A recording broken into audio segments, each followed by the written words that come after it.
ఇంకో దిక్కు phone tapping, ఇదట అంటే అదట, అదట అంటే ఇదట, వీళ్ళ ఫోన్ ట్యాప్ అయిందంటే వాళ్ళ ఫోన్ ట్యాప్ అయిందట. నిన్న చూసిన దగ్గర నేను 10 లక్షల ఫోన్లు ట్యాప్ చేసిండు కేసీఆర్.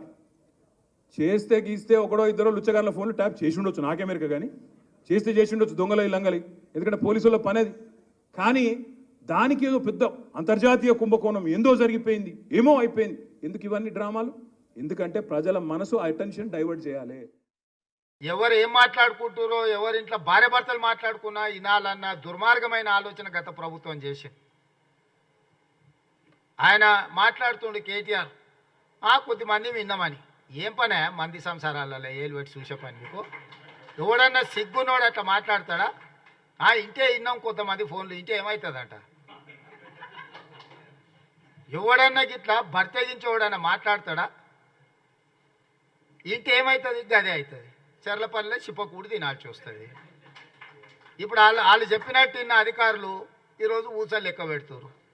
ఆయన అంతకంటే ముందే చెప్పినాం, వద్దురాని ఆయన వాళ్ళు దుర్మార్గులు, దోపిడీదారులు, దొంగలు, వాళ్ళ మాటలు విన్నారంటే మీరు జైలుకు పోతారు, మిమ్మల్ని తర్వాత తిరిగి కూడా చూడరని. ఇవాళ కేసులలో ఇరుక్కున్న వాళ్ళని అయ్యో పాపం అని కూడా అంటలేరు వాళ్ళు. చేస్తే చేసినాం, ఇట్లనే చేస్తాం. ఎవడు మాట్లాడతాడు? ఊర్లలో ఆవారగాడు మాట్లాడతాడు, తాగుపోతాడు మాట్లాడతాం, గట్లనే చేస్తాం, మేము బజార్లో బట్టలు ఇప్పుకొని తిరుగుతాం. అయితే ఏందని ఊర్లలో అనరు? ఎవడంటాడు? తాగుపోతాడు, తిరిగిపోతాడు అంటాడు. గట్ల మేము ఇట్లనే ఉంటాం. ఊర్లో ఎవరైనా పెద్ద మంచి పిలిచారా, ఇది మంచిది కాదురా నాయన, పద్ధతి మార్చుకో అంటే మేము ఇట్లనే ఉంటామా? సేమ్ కేటీఆర్ కూడా బర్తగించిన అచ్చో సాంబోతులాగా మాట్లాడుతుండు. దాని ఫలితం దానికి ఉంటుంది. కాకపోతే దాని ఒక క్రమ పద్ధతిలో విచారణ చేసి చట్టపరంగా చర్యలు తీసుకోవాలి. కాబట్టి విచారణ జరుగుతుంది. అంతకుముందు ఎవరైనా ఫోన్లలో మాట్లాడుకోవాలన్నా భయపడేది, ఎవరైనా కలిస్తే ఎవడేం రికార్డ్ చేస్తుండే అనే భయం ఉండే.